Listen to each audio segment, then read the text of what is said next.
Assalamualaikum warahmatullahi wabarakatuh.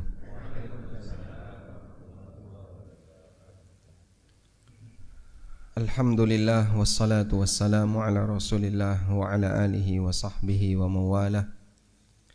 Wa ashhadu an la ilaha illallah wahdahu la syarikalah. Wa ashhadu anna Muhammadan abduhu wa rasuluh. Sallallahu alaihi wa ala alihi wa sahbihi wa man tabi'al huda ila yaumil qiyamah. Alhamdulillah, puji syukur kita haturkan kehadirat Allah. Pagi ini kembali kita lanjutkan kajian rutin dengan membaca kitab Riyadhus Shalihin. Dan ini hasil dari perjuangan Bapak Ibu sekalian.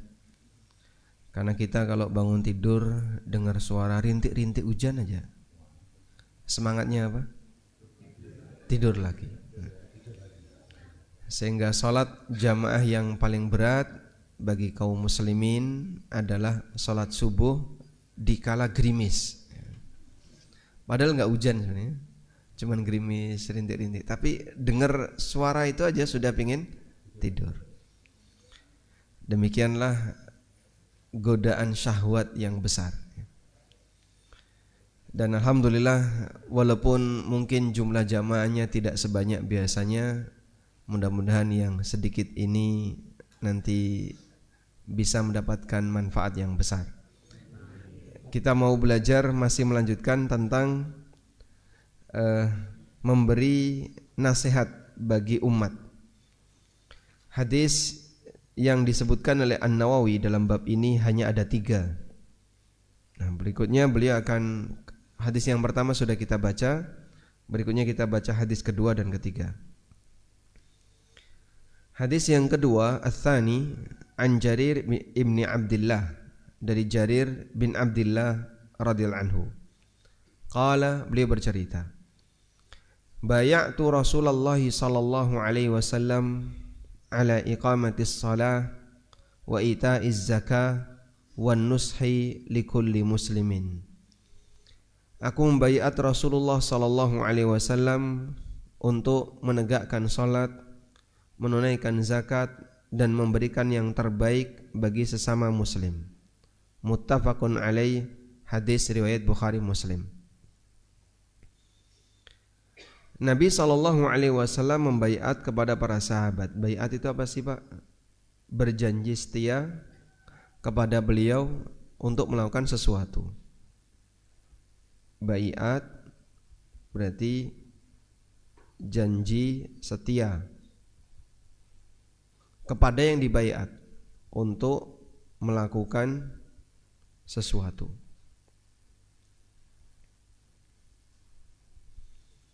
Dan isi baiat Nabi, dia mengakui kalau Rasulullah sallallahu alaihi wasallam adalah pemimpin yang sah sebagai seorang nabi dan rasul. Lalu di situ ada beberapa isi baiat. Kamu harus A, kamu harus B, kamu harus C. Isi baiat ini oleh Nabi SAW ditetapkan berbeda-beda, bervariasi antara satu dengan yang lain. Seorang sahabat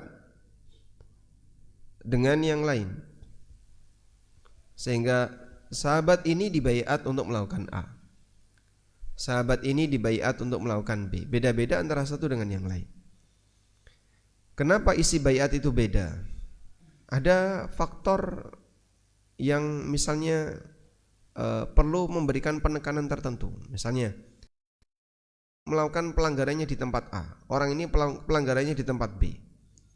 Dan Nabi SAW memahami karakter mereka sebelum mereka masuk Islam.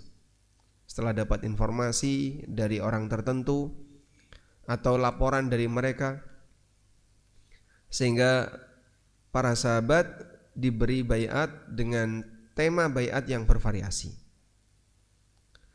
Kalau dalam Al-Quran ada beberapa poin baiat yang ditetapkan oleh Allah Subhanahu wa ta'ala. Yubayyinaka, di surat Al-Mumtahanah ayat 12. Ya ayuhan nabiyyu idza ja'akal mu'minatu yubayyi'naka 'ala alla yusyrikna billahi syai'an wa la yasrikna wa la yaznin wa la yaqtulna auladahun wa la ya'tina bi buhtanin yaftarinahu baina aydihinna wa arjulihin wa la ya'sinaka fi ma'ruf. Ada berapa itu isi baiatnya? Tidak boleh berbuat syirik, la yusyrikna billahi syai'an, tidak boleh mencuri, wala yasrikna, tidak boleh berbuat zina, wala yaznin, tidak boleh membunuh anak, wala yaqtulna auladahun, tidak boleh berbohong berkaitan dengan isi rahim, wala ya'tina bi buhtanin yaftarinahu baina aydihinna wa arjulihin. Baina aydihinna wa arjulihin. Allah sering menyebut rahim itu sesuatu antara tangan dan kaki. Wala yaftarinahu baina aydihinna wa arjulihin. Jangan berbuat kedustaan berkaitan dengan isi rahim yang itu berada di antara tangan dan kaki. Wala ya'sinaka fi ma'ruf, dan tidak boleh mendurhakaimu dalam masalah yang ma'ruf. Ada berapa?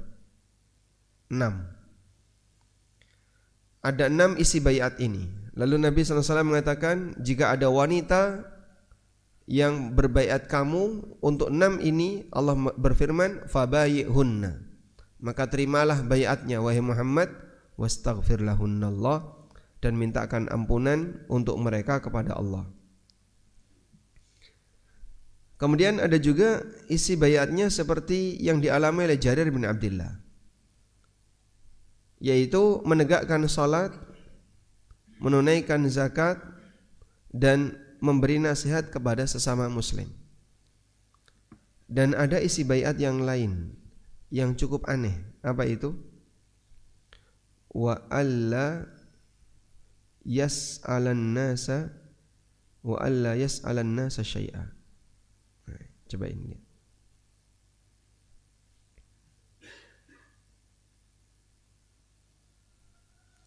Wa asarra bi kalimatin khafiyah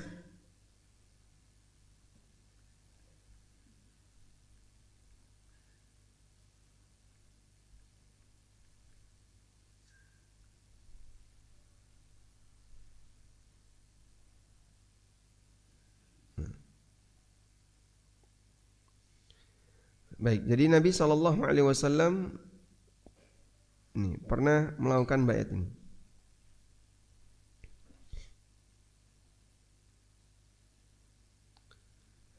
Dari Auf bin Malik al-Ashja'i radhiyallahu anhu, kunna 'inda Rasulillah sallallahu alaihi wasallam tis'atan aw thamaniyatan aw sab'ah.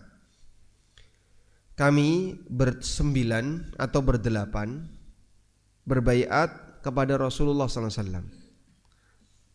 Ala tubayyi'una Rasulullah sallallahu alaihi wasallam. Mari kita berbaiat Rasulullah sallallahu alaihi wasallam. Wa kunna haditha ahdin bi bai'atin. Padahal kata Malik bin Aus. Faqulna, maka kami mengatakan, qad bay'naka ya Rasulullah. Kami sudah membaiat Anda ya Rasulullah. Baik, saya ulang ceritanya ya. Auf bin Malik al-Ashja'i bercerita, kami berada di dekat Nabi SAW. Jumlahnya ada 9 atau 8 orang. Faqala, lalu beliau bersabda, ala tubayyi'una Rasulullah.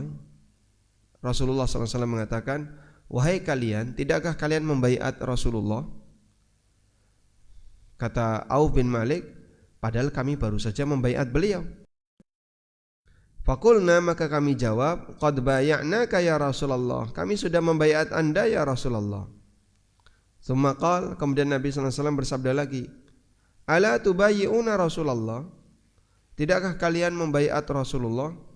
Kami jawab yang sama, qad bay'naka ya Rasulullah. Kami sudah membaiat Anda ya Rasulullah. Dan beliau bertanya untuk yang ketiga, apakah kalian tidak mau berbaiat dengan Rasulullah? Fabasatna aidina, maka kami pun membentangkan tangan kami. Dan kami mengatakan, qad bay'naka ya Rasulullah, kami sudah membaiat Anda ya Rasulullah. Fa'ala ma nubayyi'uka, ada poin bayat apa lagi yang harus kami lakukan? Qala, nah di sini beliau menyampaikan,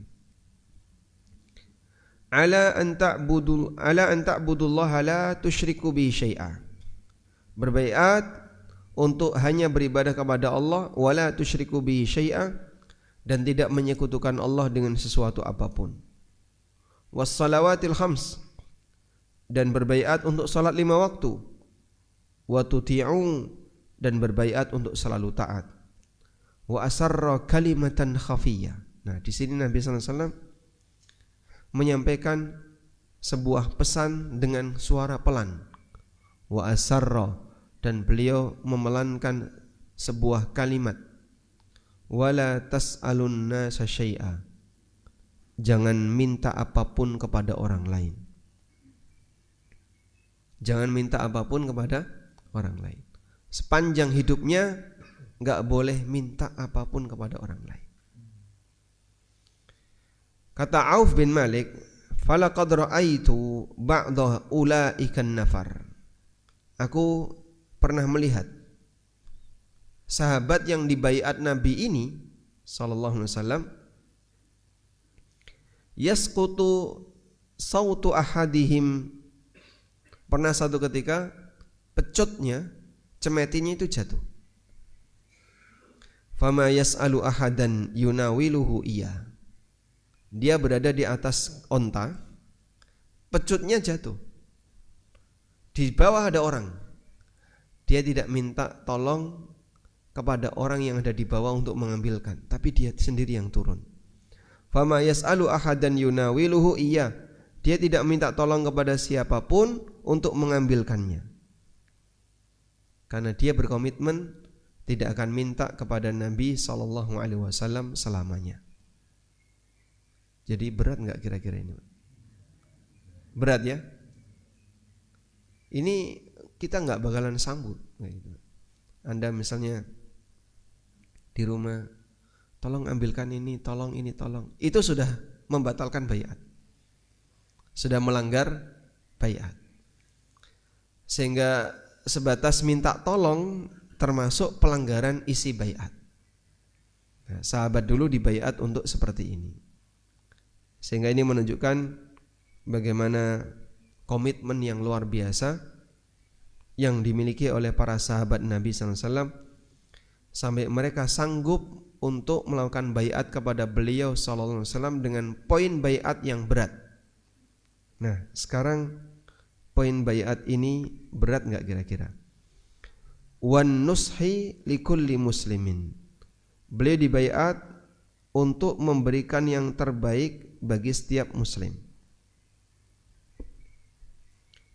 Baiat, nasihat kepada setiap muslim. Nasihat itu apa sih? Tulus untuk memberi yang terbaik. Secara tulus untuk memberi yang terbaik, sehingga dia memberi tanpa ada kepentingan apapun, murni memberi yang terbaik bagi orang lain tanpa kepentingan, bukan untuk konten, bukan untuk nyari viral, tapi murni memberikan yang terbaik untuk orang lain. Itulah nasihat. Sehingga orang yang memberi nasihat, misalnya ortu ke anak, ketika orang tua memberikan saran ke anak, mungkin enggak dia punya kepentingan? Mungkin. Tapi ada enggak orang tua yang ngasih pesan ke anak dan orang tua enggak punya kepentingan? Banyak. Sehingga orang tua ngomong seperti itu murni untuk kebaikan anak. Tak kasih tahu ya, nanti kamu jam sekian harus sarapan, kamu setelah itu harus ini. Bahkan termasuk misalnya orang tua yang nyuruh anak itu cuci piring, ngepel, suruh nyapu. Apa tujuannya? Mungkin orang tua bisa ngerjain sendiri, tapi kenapa dia nyuruh anak berlatih agar sang anak ini tidak cuma nganggur nonton HP, tapi dia dilatih untuk melayani rumahnya. Sehingga ketika ortu ke anak dia ngasih sesuatu, ini tujuannya untuk kebaikan anak, untuk kebaikan anak. Baik. Dalam poin inilah yang dimaksud dengan ortu memberi nasihat untuk anak. Ortu tulus dengan itu, membantu dengan tulus. Pak, membantu tapi tidak tulus ada nggak Pak? Membantu tapi tidak tulus. Ya Bapak kalau mau dibantu bisa Pak, tapi Bapak pahamlah yang kooperatif Pak ya. Kalau tidak kooperatif ya mohon maaf kami tidak bisa bantu. Bapak harus ingat saya karena saya bantu. Masya Allah. Mungkin cukup banyak ya fenomena-fenomena seperti itu. Kita juga nggak tahu kenapa seperti ini dilestarikan. Sehingga kadang kita kebingungan kenapa ada orang yang dia setiap kali bantu selalu minta kompensasi. Sehingga kalau bantu tapi tidak tulus, ini bukan nasihat. Bahkan bisa jadi dia mentung ya. Pak, saya tahu barangnya ada di mana Pak, dan kami nanti akan bantu Bapak, tapi ya Bapak paham sendiri ya. Kalau Bapak mau kooperatif, bisa diajak kerjasama dengan baik, kami bantu. Masya Allah. Baik, nah kita berharap mudah-mudahan mereka-mereka yang muslim dan dia punya wewenang tertentu untuk terbuka hatinya mau memberikan nasihat kepada sama kaum muslimin. Karena kalau mereka bantu tapi tidak tulus, ini ya, boleh disebut jadi masalah di masyarakat. Baik. Selanjutnya, apa yang dilakukan oleh sahabat Jarir bin Abdillah? Sahabat Jarir bin Abdillah radhiyallahu anhu. Sahabat Jarir bin Abdillah pernah diceritakan dalam sebuah riwayat, beliau itu pernah beli kuda dengan nyuruh pembantunya untuk cari kuda. Setelah dapat, pembantunya ini berangkat, lalu dapatlah kuda yang diinginkan. Kemudian pembantunya ini tawar-menawar, deal di harga kalau nggak salah 300 dirham. Sudah? Akhirnya sang pembantu ini minta, mari kita datang ke Tuan Jarir, nanti beliau akan bayar. Berangkatlah mereka berdua untuk menghadap Jarir bin Abdillah. Setelah di hadapan Jarir, pembantunya menyampaikan info bahwa ini sudah berhasil saya tawar, sudah deal harganya 300 dirham. Terus dilihatin sama Jarir. Berapa? 300 dirham. Sebentar. Kalau saya tawar boleh enggak? Mau ditawar berapa lagi? Tadi sudah 300 dirham. Wah, emosi itu yang penjual. Kita sudah deal 300 dirham tinggal bayar. Sebentar dulu. Kalau 400 gimana? Nah, seneng gitu. Ya sudah, terserah Tuan. Sebentar. Kalau 500? Terserah Tuan, terserah Tuan. 600? Auto yes ya. Langsung yes. Sampai dari 300 itu ditawar terus naik 800. Deal di angka ini. Orang yang menyaksikan peristiwa itu, dia kaget. Kenapa Anda bisa menawar lebih tinggi seperti ini? Padahal tadi ketika dia di harga 300 kan sudah dapat untung dia. Dan penjualnya juga senang. Penjualnya sudah merasa ridho, tidak apa-apa di harga 300. Tapi ditawar sampai harga dinaikkan sampai 800. Akhirnya sahabat Jarir mengatakan, ketika ditanya apa sebabnya Anda melakukan itu, beliau menyampaikan hadis ini, bayatu Rasulullah sallallahu alaihi wasallam ala iqamis shalah wa ita'iz zakah wan nushi likulli muslimin. Aku membaiat Rasulullah sallallahu alaihi wasallam menegakkan salat, menunaikan zakat dan memberi nasihat kepada setiap muslim. Nah, yang dimaksud memberi nasihat itu bukan sebatas saran, tapi bahkan memberikan materi kepada semua muslim. Jadi kira-kira ini ringan atau berat, Pak? Saya merasa ini berat sekali, Pak. Ini berat sekali. Nah, nanti definisi memberi nasihat itu diterangkan di hadis selanjutnya ini. Namun kita bisa melihat sikap yang dilakukan oleh sahabat Jarir ini bukan hal yang biasa, bukan hal yang ringan. Anda bisa bayangin memberikan yang terbaik bagi orang lain dalam bentuk sampai menawar yang lebih tinggi. Karena barangnya ini barang bagus. Padahal Anda kalau ketemu barang bagus, penjualnya nggak ngerti dan dia jual murah, kira-kira apa yang akan Bapak lakukan? Cepet-cepetan ya. Mumpung sing duwe ra ngerti. Bila perlu langsung diborong. Sekalian yang sing jual juga diborong. Kita mungkin akan berusaha untuk merahasiakan informasi itu dan gimana caranya agar kita bisa mendapatkan barang itu dengan harga murah. Pinten Pak niki, Pak? Nggih monggo kono 2 juta mon mboten napa-napa. 2 juta. Nah, padahal di kota 20 juta. Selisihnya bisa sampai berapa itu? 900%. Kita akan berusaha untuk merahasiakan. Wah, ini barang larang ini. Bisa puluhan juta. Ternyata dia cuma minta 2 juta saja, Mas, enggak apa-apa. Itu pun masih pura-pura nawar. Mbok 1,5 lah, Pak. Padahal sudah murah, masih pura-pura nawar.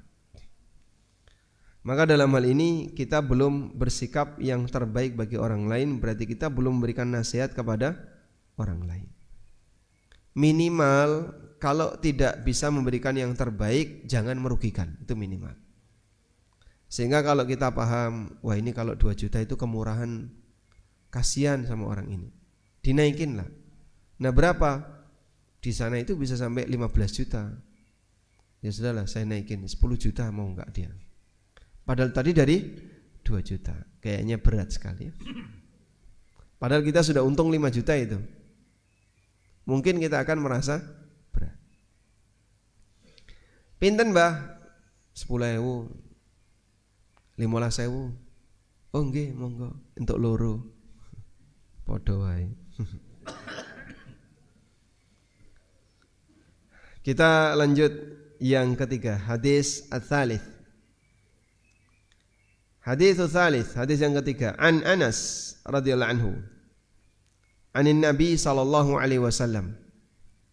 Qala, beliau bercerita. Nabi sallallahu alaihi wasallam bersabda, "La yu'minu ahadukum hatta yuhibba li akhihi ma yuhibbu li nafsi." Muttafaqun alaih. Kalian tidak akan beriman sampai kalian mencintai saudaranya sebagaimana mencintai dirinya sendiri. Masya Allah, sanggup gak itu? Mencintai saudaranya sebagaimana mencintai dirinya sendiri. Saudara di sini maksudnya saudara apa? Seiman. Masya Allah. Bapak sebelahnya kenal gak? Belum? Kenalnya di sini. Sinten asmane? Hah? Bareng ngertos?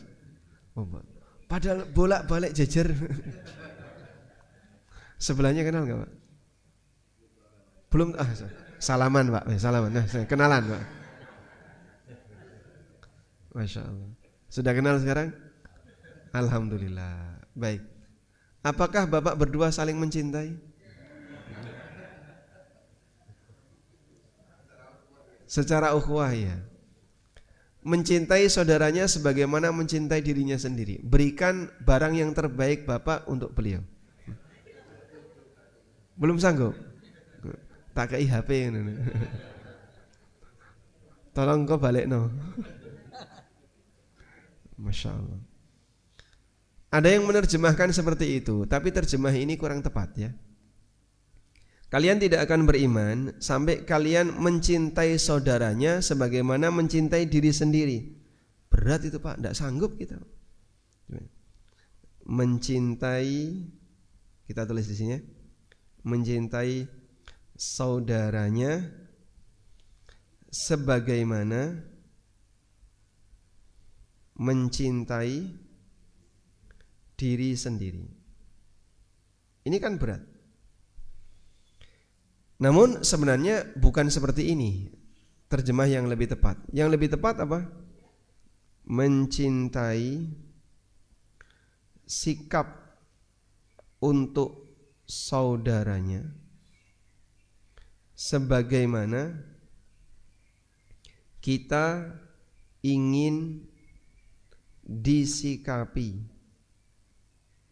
yang sama oleh orang lain, sebagaimana kita ingin disikapi yang sama oleh orang lain.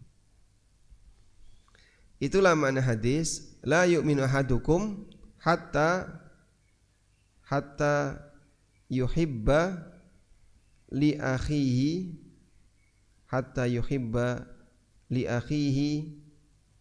ma yuhibbu li nafsihi. Sama atau beda antara satu dan dua ini? Sama atau beda Pak? Beda ya? Beda. Mencintai saudaranya sebagaimana mencintai diri sendiri, kita nggak sanggup.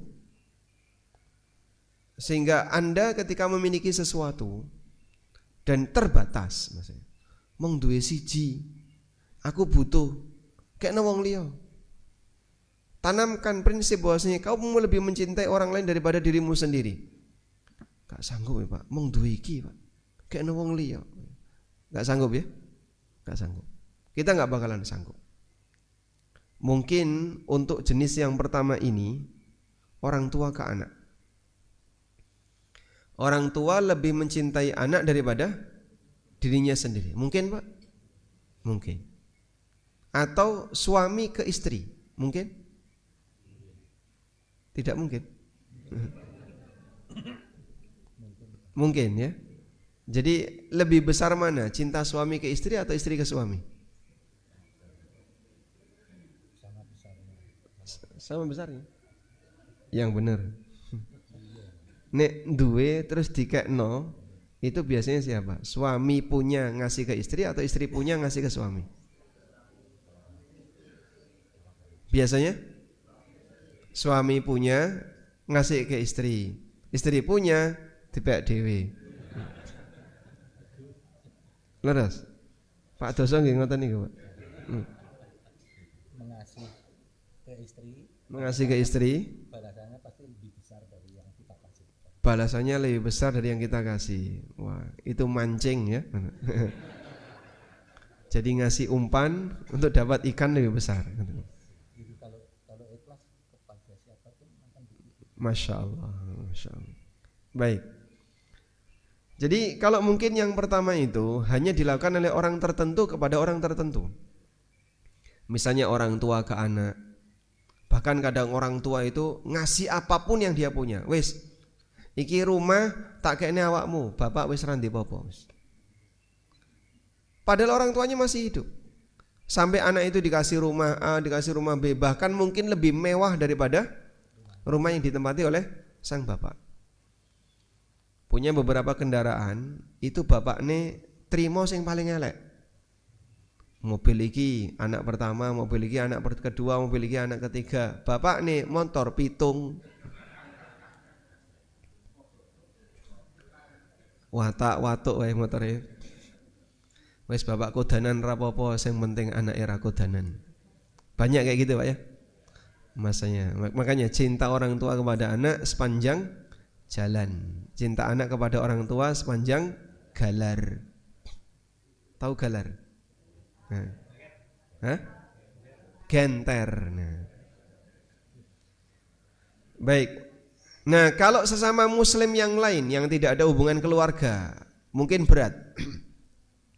Makanya yang kedua ini yang lebih tepat, mencintai sikap untuk saudaranya sebagaimana kita ingin disikapi yang sama oleh orang lain. Ini secara teori gampang dipahami, tapi prakteknya berat. Contohnya gimana, Pak? Misalnya di sini ada akhlak mulia. Di sini ada akhlak tercela. Begini ya, ada dua ya. Bapak bisa buat daftar akhlak mulia, daftar akhlak tercela. Satu, apa? Misalnya baik hati. Apalagi? Dermawan. Apalagi? Hah? Dermawan. Apalagi, Pak? Ramah. Murah senyum. Jenengan disenyumi orang lain senang enggak, Pak? Senang. Coba lihat sebelahnya, senyum. Itu sedekah dengan cara yang tanpa keluar modal. Senyum itu metu duit piro, Pak? Enggak keluar modal, gratis. Tapi kan kadang sebagian orang tuh berat ya. Baik. Pernah enggak menemukan orang yang kerja itu merengut? Jadi selama dia bekerja itu merengut terus gitu. Mohon maaf, ini karena online ya. Barangkali teman-teman yang merengut-merengut itu juga dengerin. Dia itu kerja di bagian layanan loh, Pak. Melayani yang lain ya, melayani masyarakat. Tapi merengut terus, saya perhatikan. Kok rata guyung gitu. Merengut terus. Ini apakah kerjaannya memang disetting untuk merengut? Sehingga dia dilatih, pokoknya kamu harus merengut. Merengut itu bahasa Indonesianya apa? Cemberut ya? Hah? Mencucu. Itu bahasa Londo itu. Jadi dia kerja itu gak pernah kok menampakkan wajah ceria. Wajahnya itu selalu wajah masam, gak enak dipandang. Ini kerja salah wajah ini orang. Apakah yang ada di depannya itu orang-orang jahat sehingga dia selalu menyikapi seperti itu? Padahal ini di bagian layanan yang dia itu dibayar untuk melayani. Saya kadang heran sama orang kayak gini. Kok betah dia kayak gitu, Pak? Padahal senyum itu menyenangkan. Saya malah khawatir ini orang pulang itu tetap bawa kayak gitu, Pak. Sehingga ketemu istrinya, ketemu anaknya, suasana wajahnya gak berubah. Karena dia selalu men-setting mukanya itu muka memusuhi orang lain. Tegang dengan orang, gak seneng sama orang. Selalu disetting muka yang tidak ramah. Nah, yang keempat apa misalnya? Terbuka, humble ya. Terus dan beberapa akhlak yang lainnya. Nah, kalau kita mau menerapkan hadis ini, kamu senang disikapi oleh saudaramu sebagaimana bersikaplah kepada saudaramu sebagaimana kamu senang disikapi yang sama. Kalau kamu pengen disikapi baik hati orang-orang lain, maka bersikaplah baik hati kepada orang lain. Kalau kamu pengen disikapi dermawan, bersikaplah dermawan. Kalau kamu pengen disikapi ramah, bersikaplah ramah. Kalau kamu pengen disikapi terbuka, bersikaplah terbuka. Kan sederhana. Prakteknya susah. Intinya, kalau kau pengen disikapi baik, maka bersikaplah baik kepada orang lain. Sekarang akhlak yang tercela apa saja? Satu, kebalikannya jahat, pelit, terus bengis, mukanya kecut, masam atau kecut. Yang keempat, tertutup. Baik, coba saya tanya, bapak-bapak lebih senang punya istri yang terbuka atau tertutup? Hah? Lihat kondisi. Nah, maksudnya dia suka cerita, ya. Dia suka apalagi misalnya menyampaikan gombal. Ada istri gombal ada, Pak? Kalau ibu-ibu lebih senang punya suami terbuka atau tertutup?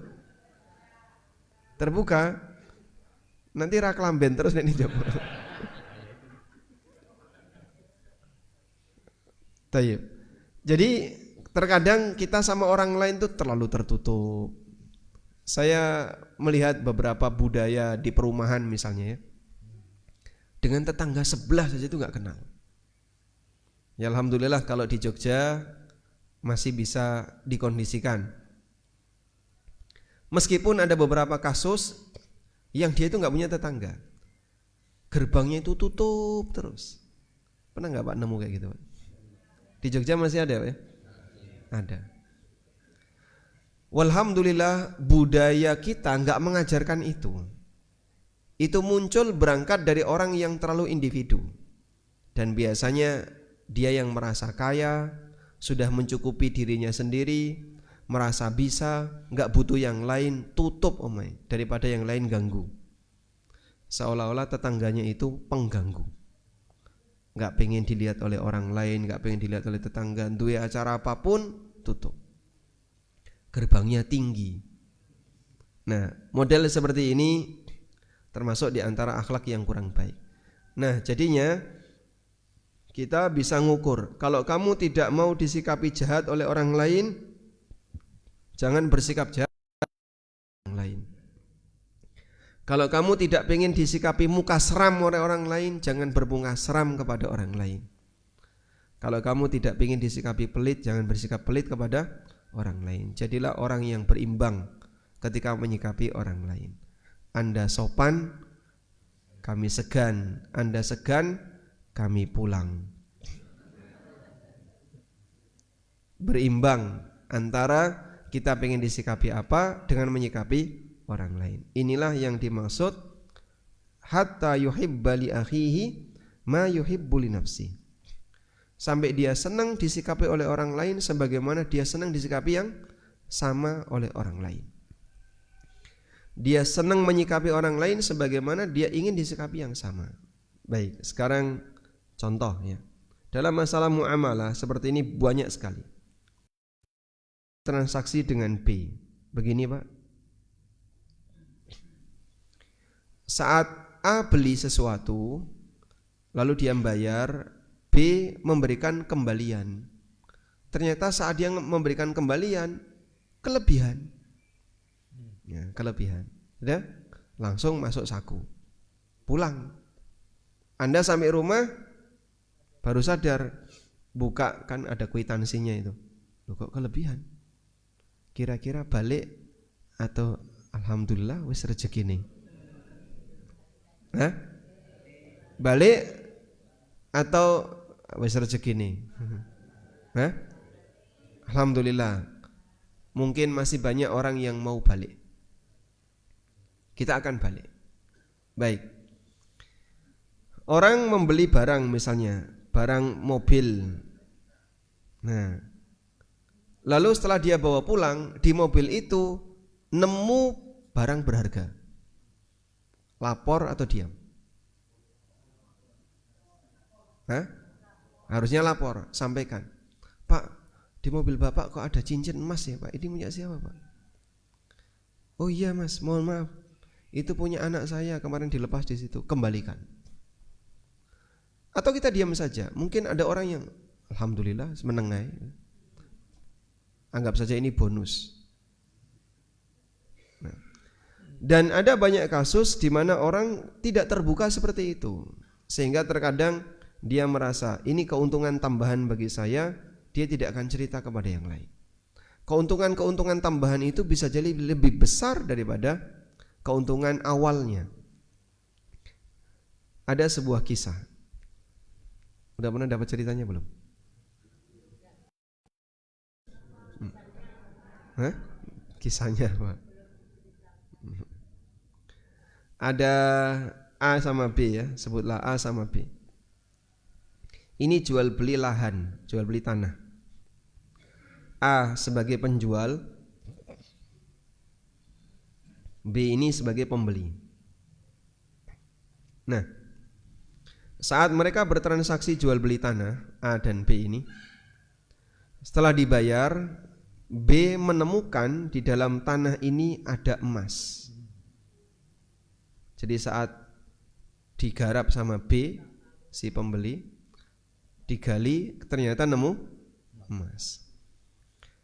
B yang baik hati mengembalikan emas itu ke A. Wahai A, saya nemu emas, saya kembalikan.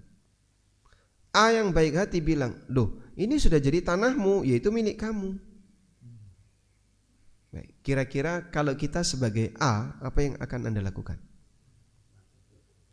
Oh nggih matur nuwun. Masya Allah nggih matur nuwun. Kita akan terima. Alhamdulillah, tidak boleh nolak rizki. Padahal asli ini kemaruk. Maka mungkin kita akan menerimanya dan kita tidak ada keinginan untuk mengembalikannya. Nah, di posisi itu A mengembalikan ke B. Enggak, ini sudah punya kamu, tanah ini sudah kamu beli, maka kamu membeli seluruh isinya. Silahkan dibawa saja, ini emas, ini punya kamu. Sampai akhirnya mereka sengketa. Sengketanya itu rebutan gak mau nompo. Akhirnya datanglah dia ke orang soleh yang diminta untuk jadi hakim. Sehingga hakim tempat A dan B ini mengadu, membuat keputusan. A, kamu punya anak enggak? Punya. Dia punya anak laki-laki. B, kamu punya anak? Punya. Saya punya anak perempuan. Dinikahkan saja. Dinikahkan. Lalu emasnya diserahkan ke anaknya. Jadi siapa yang mendapatkan keuntungan? Dua-duanya. Yang dapat keuntungan? Dua-duanya. Itulah yang dimaksud bersemangat memberikan yang terbaik bagi orang lain. Dan ini mungkin butuh latihan, karena tidak semua orang sanggup seperti ini. Banyak orang yang kadang pengen menang dewe. Sifat pingin menang sendiri, ingin menang, sifat inilah yang menyebabkan gagal. Gagal apa? Memberi yang terbaik. Padahal Anda bisa lihat dalam hadis tadi dikaitkan oleh Nabi SAW dengan iman. La yu'minu ahadukum hatta yuhibba li akhihi ma yuhibbu li nafsi.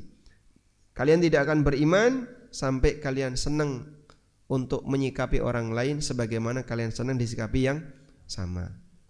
Intinya jangan merugikan orang lain. Kalau kamu tidak ingin disikapi seperti itu, jangan menyikapi orang lain seperti itu. Sehingga mereka yang punya potensi senang berbuat dolim kepada orang lain, senang melakukan pemerasan kepada orang lain, kamu mau gak disikapi yang sama? Ya gak mau. Maka jangan menyikapi orang lain dengan seperti itu. Baik. Kalau kayak gini Pak, ini ring road ya, Masya Allah, ring road nih. Jalur cepat, jalur lambat ya, Masya Allah. Mobil di mana Pak? Ini mobil kan, nah, ini jalur lambat, jalur motor. Boleh nggak mobil di sini Pak? Ikut ngantri di jalur lambat? Boleh, sesuai kebutuhannya. Bagi yang punya motor, tidak boleh. Ini ngapain mobil ikut di sini kan? Sehingga ini mobil satu, mobil dua, mobil ini. Yang motornya nyelempit ini. Motor di sini tidak boleh ditilang, mobil di sini dibiarkan. Jadinya gimana itu? Beriman Pak? Ini yang cukup sering kan di perempatan Kejayaan itu ya, Masya Allah. Karena saya ikut juga di situ. Pak Ustadz ada di mana? Saya di sini.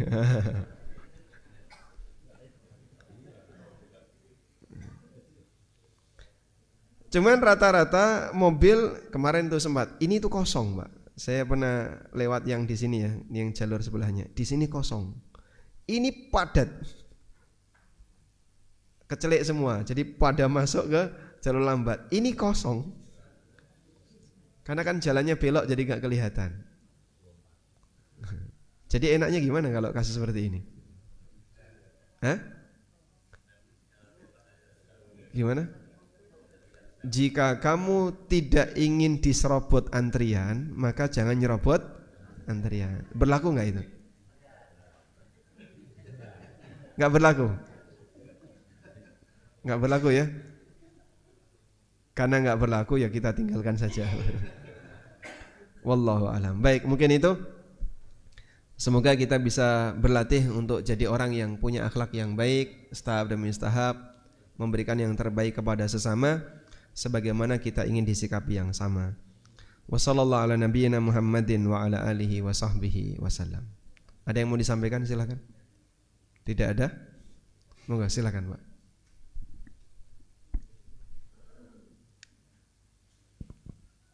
Monggo.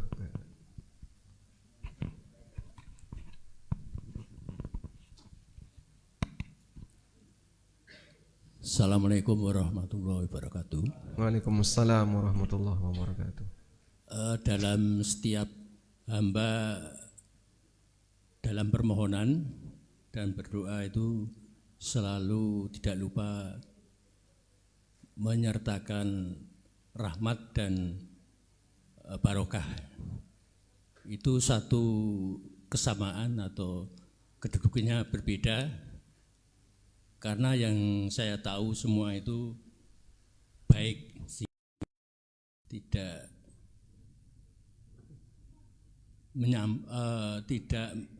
pasti menyantumkan doanya itu. Mohon dijelaskan masing-masing kalimat itu. Terima kasih. Nah,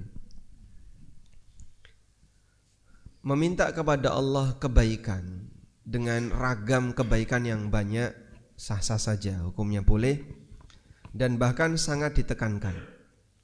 Ada rahmat, ada barokah, ada al-khair. Al-khair itu artinya semua bentuk kebaikan. Ini lawannya syarr. Lawannya syarr. Nah, Nabi SAW itu minta dengan kalimat yang pendek tapi mencakup cakupannya luas. Kalimatnya sederhana, pendek, tapi cakupannya luas. Misalnya doa beliau, Allahumma inni as'aluka minal khairi kulli, ajilihi wa ajili, ma alimtu minhu wa ma lam a'lam. Ya Allah, aku mohon kepadamu kebaikan semuanya, baik dalam waktu dekat maupun dalam waktu panjang, dalam waktu yang lama, baik yang aku tahu maupun yang tidak aku tahu. Nah, dengan demikian kita satu kalimat ini saja mencakup semuanya. Coba kita buka hadisnya ya. Barangkali Bapak Ibu bisa hafalkan doa ini. Allahumma inni as'aluka minal kulli, as'aluka minal khairi kulli.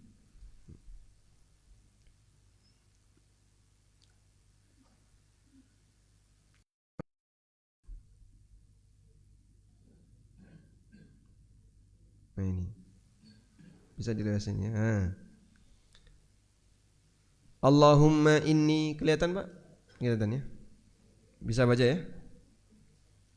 Allahumma inni as'aluka minal khairi kullihi, ajilihi wa ajili.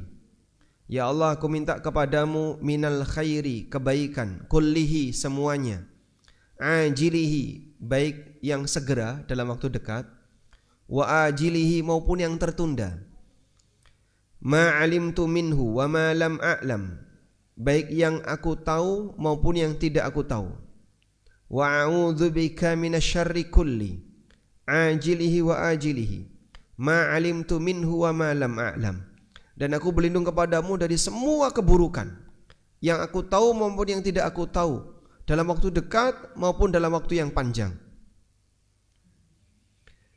Sehingga kita minta dengan kalimat yang ringkas tapi maknanya luas, mencakup semua. Gak perlu merinci Pak, tinggal ini diulang-ulang aja.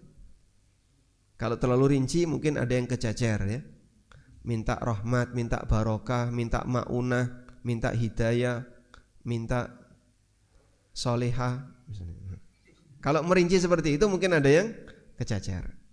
Tapi kalau Bapak menggunakan kalimat yang lebih umum dengan cakupan makna yang luas, maka Anda tinggal ngulang-ngulang saja.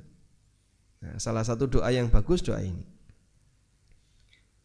Dan lanjutannya lebih bagus lagi. Allahumma inni as'aluka min khairi ma sa'alaka abduka wa nabiyyuka. Ya Allah, semua kebaikan yang pernah diminta oleh nabimu. Masya Allah. Ya Allah, aku minta kepadamu semua kebaikan yang pernah diminta oleh nabimu. Wa a'udzubika min syarri ma 'adza bihi nabiyyuka wa dan aku mohon perlindungan kepadamu dari semua keburukan di mana nabimu berlindung kepadanya atau berlindung darinya. Nah, dengan cara demikian kan berarti kita menggunakan kalimat yang ringkas tapi maknanya luas. Nah, doa seperti ini yang disebut dengan jawami'ul kalim. Doanya ringkas tapi maknanya luas. Baik, ini doa mau dihafalin? Mau? Bisa di-share? Baik, insya Allah nanti saya share. Tunggu berapa jam? Insya Allah nanti saya kirim ke Pak Keli atau ke Pak Budi ya. Siap insya Allah. Semoga nanti bisa dirutinkan. Kita lanjutkan. Jadi kalau bertanya tentang perbedaan rahmat dan barokah, rahmat itu ampunan. Sedangkan barokah itu kebaikan yang banyak, kebaikan yang berkembang. Makanya makna kata berkah itu sesuatu yang terus tumbuh dan berkembang. Sehingga Bapak ketika minta keberkahan itu berarti mendoakan agar yang bersangkutan diberi kebaikan yang selalu tumbuh dan berkembang. Apa yang Anda doakan ketika Anda WA teman? Barakallahu fikum, barakallahu fikum. Sering-sering melakukan doa seperti itu, barakallahu fikum. Kebiasaan barakallahu fikum ini kebiasaan yang sangat baik. Karena kita tidak tahu dari sekian banyak kalimat barakallahu fikum yang kita berikan itu mana Allah satu saja dikabulkan oleh Allah, itu sudah anugerah yang luar biasa. Nah, wallahu alam. Cukup? Ada lagi? Oke. Monggo.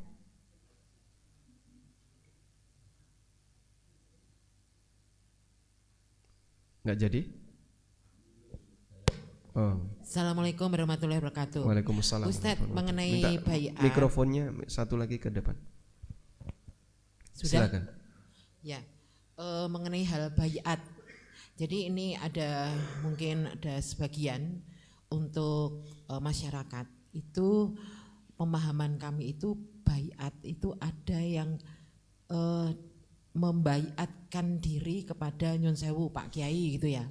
Nah nanti sampai nanti di akhirat mengikuti beliau lah istilahnya gitu. Nah itu ada seperti itu. Nah ini baiat yang bagaimana tadi kalau saya memahami apa yang diutarakan Ustadz Ami mungkin sangat berbeda antara baiat sahabat kepada Rasulullah atau Rasulullah membaiat kepada para sahabat, yaitu tentang kebaikan. Dan Rasulullah tadi juga berkata pelan ketika sahabat ditanya apakah kamu mau tak baiat gitu ya, itu tentang beribadah hanya kepada Allah, kemudian sholat dan sebagainya. Nah kalau yang pernah kami itu dengar gitu juga ada baiat kepada Pak Kiai. Nah ini apa bedanya?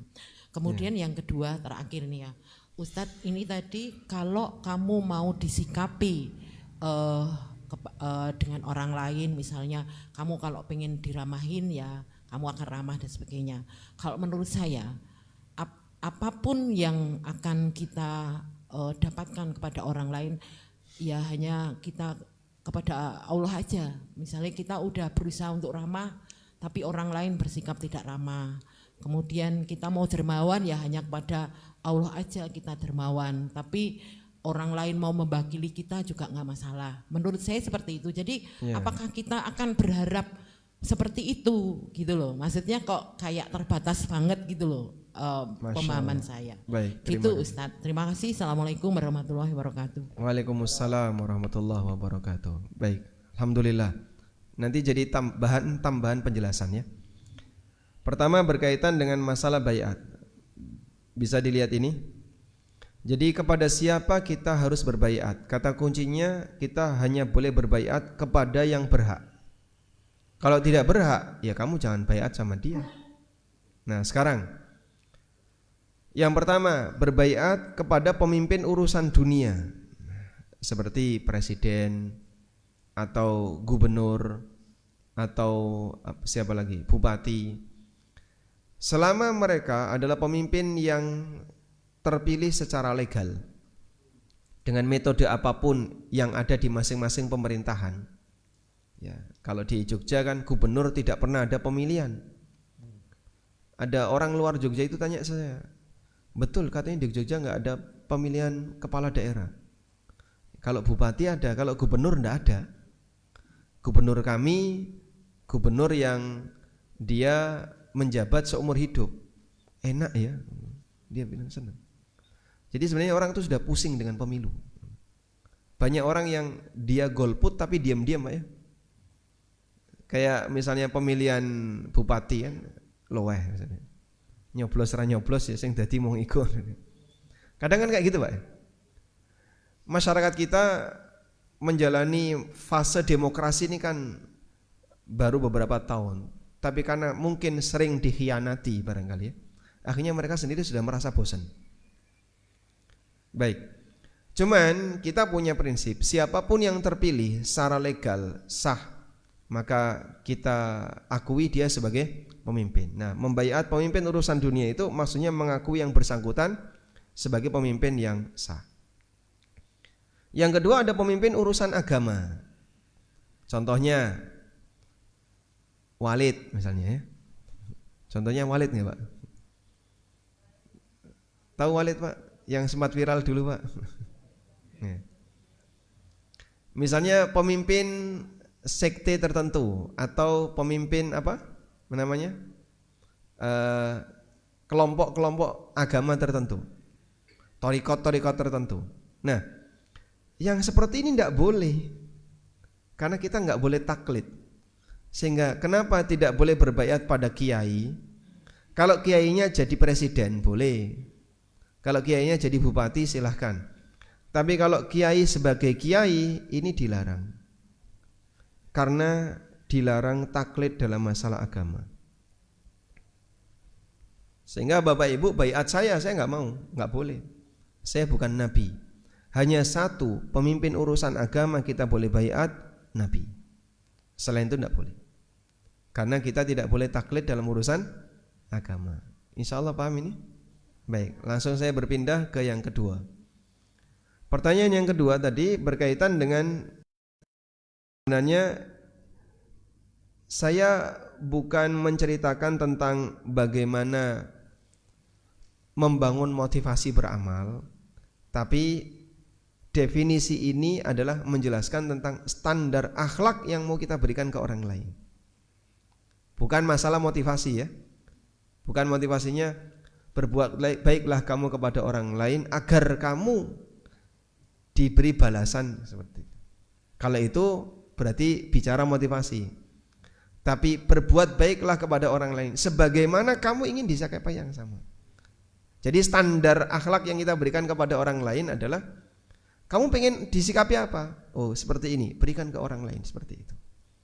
Masalah apakah nanti dia mau balas atau tidak, itu bukan urusan kita. Tadi itu penjelasannya tentang standar akhlak, bukan motivasi dalam melakukan akhlak. Begitu. Cukup insyaallah.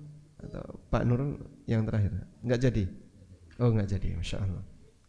Beliau bersikap yang terbaik bagi jamaah yang lain. Timbangannya digerenengi ya. Baik, mungkin itu yang bisa kita sampaikan. Semoga bermanfaat. Wassallallahu ala nabiyyina Muhammadin wa ala alihi wa sahbihi wasallam. Wa akhiru da'wana anil hamdulillahi rabbil alamin. Wassalamualaikum warahmatullahi wabarakatuh.